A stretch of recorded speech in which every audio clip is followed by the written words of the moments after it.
Hello，大家好。目前微型相機咧喺市場上邊係好受歡迎嘅產品。雖然拍 video 好多人都係中意使用 DSLR，但係好多時喺出邊咧有部微型相機或者運動相機咧係好方便嘅。咁自從咧啲運動相機喺市場上邊越做越好，例如 GoPro 或者 Insta360，都越嚟越多相機嘅品牌都落在跟風出賣啲微型相機或者運動相機嘅。咁我今次入手嘅就係 Canon 出嘅微型相機。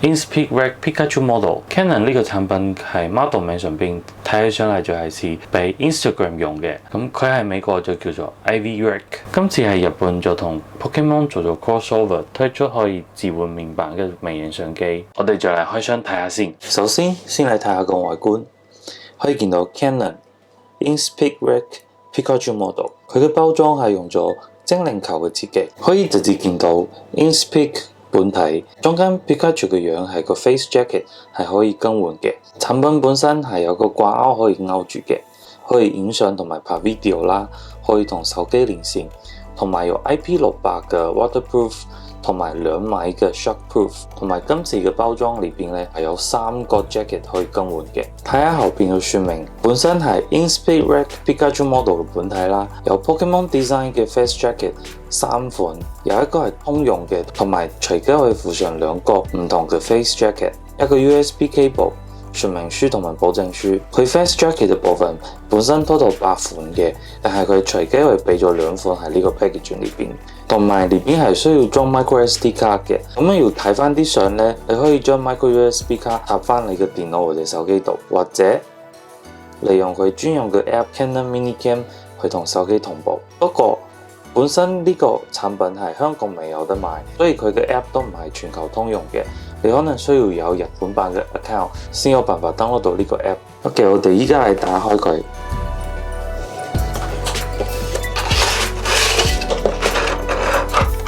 可以見到嘅尺寸唔係非常之細，但係都唔係話好大一個，隨身拎住都算方便嘅。佢下邊呢仲有個腳架專用嘅1/4寸嘅螺絲位，呢度有掛繩嘅位，呢度就係可以打開個勾嘅地方。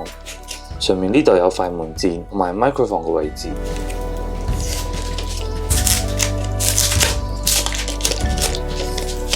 撳住呢度推開嚟，呢度有充電位同埋 micro SD 卡嘅插槽。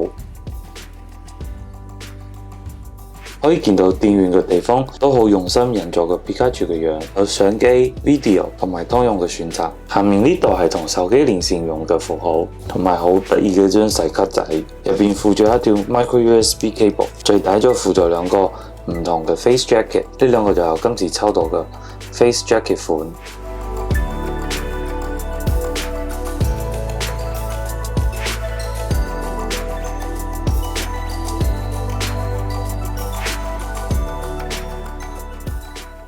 相機本身就係1300萬像素，冇光學變焦，都冇數碼變焦嘅。後個掛鈎嘅位置咧，就係當做觀景窗嚟使用。其他部分全部都係自動調節嘅，就類似一個數碼相機咁樣。透過手機 app 咧就可以設定你係要影4:3或者1:1嘅相。咁呢啲都係 Instagram 最推介使用嘅尺寸嚟嘅。Video 本身就有 1080p、30 fps、60 fps 同埋720p 嘅30 fps， 有電子防手震嘅功能。因為 Instagram 本身都係壓縮少少影片嘅內容，所以都算襟用嘅。可以向 Canon Minicam app 裏邊去更改個改進度。同手機連線嘅方式有2種，一個係 WiFi 連線，要將轉盤轉到無線信號符號嘅位置，可以響手機嘅畫面睇住拍攝嘅。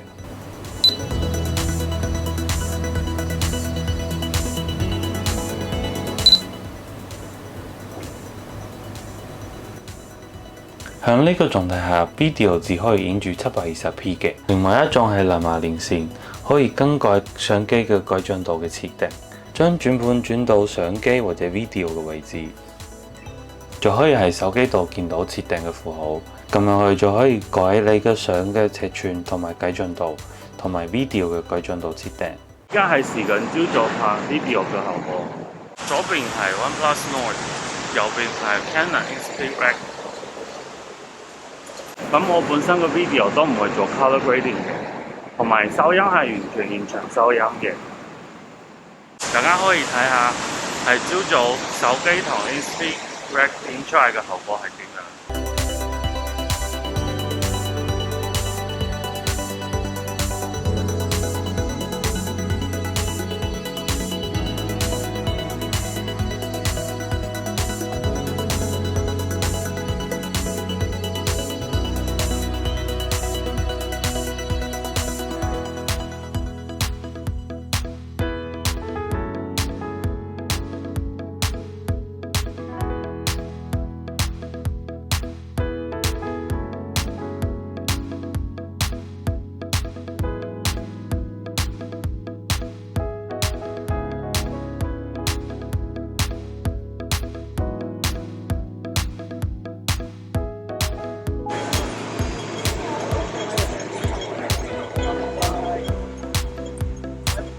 依家手機嘅前鏡頭嘅 quality 係越嚟越好嘅，後鏡頭更加唔使講啦。咁到底我哋需唔需要呢部相機呢？我就覺得呢，因為官方都話佢係本身有 IP68嘅防水效果，有時需要防水嘅情況下，你又唔捨得將手機擺喺個防水袋裏邊去影相嘅時候呢，佢就派上用途啦。但係我自己見呢，佢本身都有啲窿位嘅，係俾咪同喇叭使用嘅。咁我自己都有少少驚佢到底防唔防水。另外，官方嘅 spec 冇特別講到光圈嘅部分，不過係前面嘅 video 都可以見到，佢晚上嘅光線係少少不足嘅。咁佢最主要嘅賣點就係佢方便同埋防水，俾你隨時都可以好快嘅影到 video 或者相。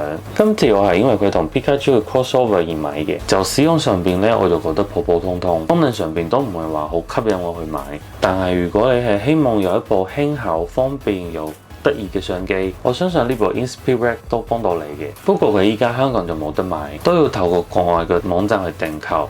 我自己呢，就係日本嘅Amazon上邊訂完之後，貨直接送到香港，或者你都可以揾啲可信嘅代購去幫你買。咁對於呢部相機呢，仲有咩問題呢？都可以喺下邊留言俾我。如果中意今次嘅 video，一樣麻煩 like、share 同 subscribe。咁我哋下個 video 再見，拜拜。